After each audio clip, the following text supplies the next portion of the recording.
زیارت کے لیے دی ہے. اگر آنکھیں دی ہے تو اللہ تبارک و تعالیٰ کے گھر کی زیارت کے لیے دی یا اس لیے تمہیں دی.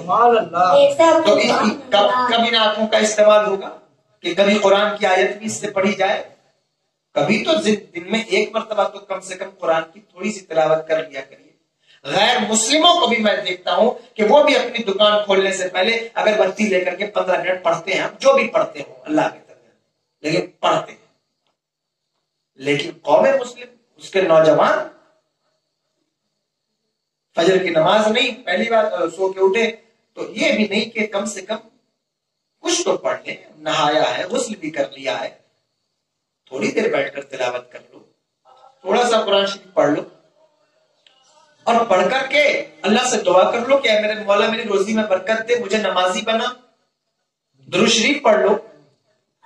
پڑھ سکتے ہو نہیں پڑھ سکتے, کرتے ہو نا. تو یہ کیوں نہیں کرتے اپنی زندگی؟ یہ دین کی اہمیت. اگر آپ اتنا سا بھی قرآن روز پڑھتے ہیں تو اس کا نور آپ کے کلیجے میں اترے گا. اتنا سا بھی پڑھتے ہیں, ایک رکوع بھی پڑھ لیتے ہیں, چند سطریں بھی پڑھتے ہیں تو اس کا نور آپ کے قلب میں اترے گا. اللہ نے تمہیں زبان دی ہے, زبان سے گالیاں بکتے ہو, خرافات کرتے ہو, نہ جانے کیا کچھ کرتے ہو, کبھی اس زبان سے قرآن کی تلاوت کر لیا کرو. غیبت, دن رات غیبتیں ہوتی ہیں, تمہارے گھر غیبتوں سے مہک رہے ہیں, بدبو ہے وہاں غیبت کی, فرشتے بھی نہیں آتے, غیبتیں ہو رہی ہیں, چغلیاں ہو رہی.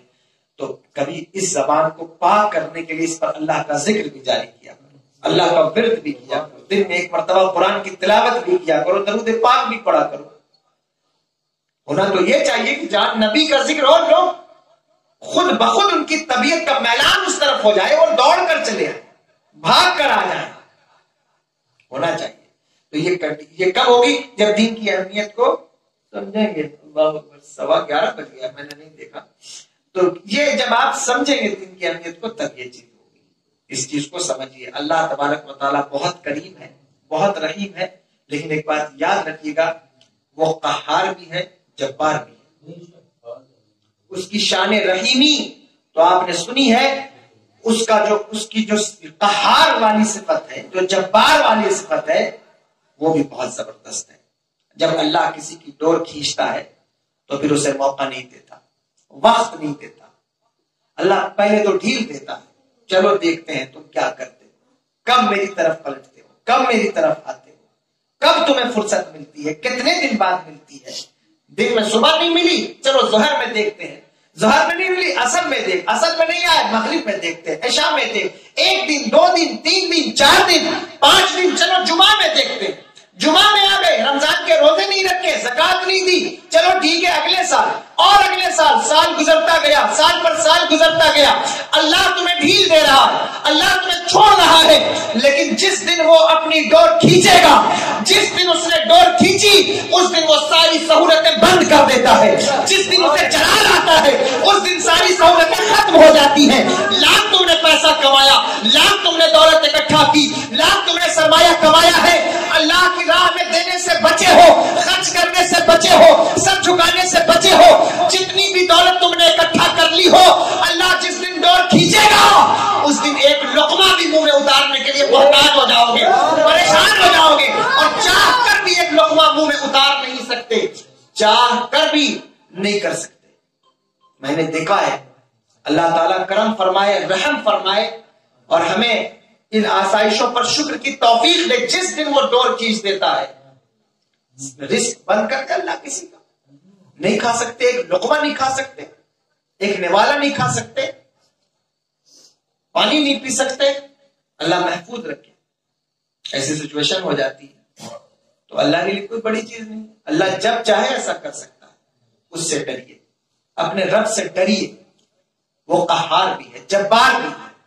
اگر آپ اس سے نہیں ڈرتے تو میں آپ کو پیغام دیتا ہوں کہ اپنے رب سے ڈرو. وہ رب اللہ تبارک و تعالی کسی کی پکڑ فرمائے تو کسی بات پر پکڑ فرما سکتا ہے, کسی چیز پر پکڑ فرما لے. ہم تو نہیں بچ سکتے اگر اس کی رحمت نہ ہو, اس کی رحمت کے سبب ہم بچتے ہیں. تو اس لیے اللہ سے ڈریے اور دین کی اہمیت کو سمجھیے. سمجھیے کہ یہ دین کتنا قیمتی ہے, کتنی اہمیتوں کا حامل ہے. اس لیے دین کی تبلیغ میں محنت کریے، آپ بھی کوشش کریے، چند چیزیں آپ کو کرنی ہے. کیا جو میں نے فرسٹ چیز بتائی وہ بس حضور کی سیرت کو اپنی زندگی میں اتاریے. کوشش کریے کہ اپنی طبیعت کا غلبہ نہ ہو، حضور کی شریعت کا غلبہ ہو، حضور کی سیرت زندگی میں اترے، اپنی طبیعت سے کوئی کام نہ کیا جائے. ہماری طبیعتیں غالب ہو جاتی ہیں ہر چیز میں. شادی کرنا ہے، بیاہ کرنا ہے، جلسہ کرنا ہے، کچھ بھی کرنا ہے تو یہ ہوتا ہے کہ چلو میری طبیعت یہ چاہ رہی ہے ایسے کر لیتے ہیں. نہیں، یہ دیکھو کہ شریعت کیا چاہ رہی ہے، یہ دیکھو کہ حضور کی سیرت کیا بتا رہی ہے کہ کس طرح سے کرنا ہے، کیسے کرنا ہے. بہت سارے لوگ اپنی طبیعت کی وجہ سے شریعت کو پیچھے چھوڑ دیتے ہیں. میں نے دیکھا ہے، گاؤں میں چلے جائیے، بہت سارے لوگ ایسے ہوتے ہیں کہ قربانی کی حیثیت ہے، قربانی کر سکتے ہیں، لیکن پتا چلا کہ قربانی کریں گے تو پورے گاؤں والوں کو کھلانا پڑے گا، تو قربانی نہیں کی. یہ مثال اس لیے دے رہا ہوں کہ سمجھے یہ طبیعت ہے کہ بھائی قربانی ہو تو پھر سب کی دعوت ہو. یہ تو شریعت میں نہیں ہے. آپ قربانی کریے، قربانی آپ ایک جانور تو جانور جو کرنا چاہتے ہیں کر دیجئے، اللہ کی راہ میں قربان کے لیے گوشت تقسیم کر دیجیے. یہ رواج، کلچر، پرمپرائیں یہ بنتی جاتی ہیں اور دھیرے دھیرے لوگ اس پر عمل بھی کرنے لگتے ہیں، اسی کے لکیر کے فقیر ہو جاتے ہیں. بھائی یہ ہے پرمپرا چل رہی ہے، ہم اسی پر عمل کرتے جائیں گے، اس سے ہٹیں گے نہیں. اور بہت ساری چیزیں اب یہی ایک پرمپرا بنی ہے. جیسے مثال کے طور پر آپ دیکھیے، پرمپرا بن گئی کہ جمعہ کی نماز کے بعد جیسے امام سلام پھیرے دعا مانگے سارے لوگ آتے لوگ بھاگ جائیں. آدھے بھاگ جاتے میرا سنت پڑھے. اب وہ بھاگ رہے ہیں تو سب بھاگ رہے، وہ ایک زمانے سے ہو رہا ہے. تو جو نئے بچے آئیں گے، آپ کے بچے آئیں گے، وہ اسی پرمپرا پر عمل کریں گے. اگر تم ایسا کرتے کہ نماز کے بعد سنتیں بھی پڑھتے، سلام پڑھ کے جاتے، چلو سنت تو پڑھ کے جاتے، تو تمہارے بچے بھی سنت پڑھتے. ان کو ڈر لگتا کہ نہیں مسجد سے کوئی باہر نہیں نکلتا تو ہم کیسے نکلے. لیکن یہ پرمپرا کس نے ڈالی؟ تم نے ڈالی ہے. تو خامیازہ کون بھگتے گا؟ تم بھگتو گے. اتنا وقت نہیں کہ ہم سنت پڑھ کر جائیں، نہیں پڑھتے، نماز پڑھے اور لوگ بھاگ گئے. یہ بھی کر کے ابھی میں مثال دینے لگوں تو ہزاروں چیزیں مثال دوں گا، لیکن اب وقت کم ہے اس لیے مثال نہیں دے رہا ہوں، بس آپ کو بتا رہا ہوں.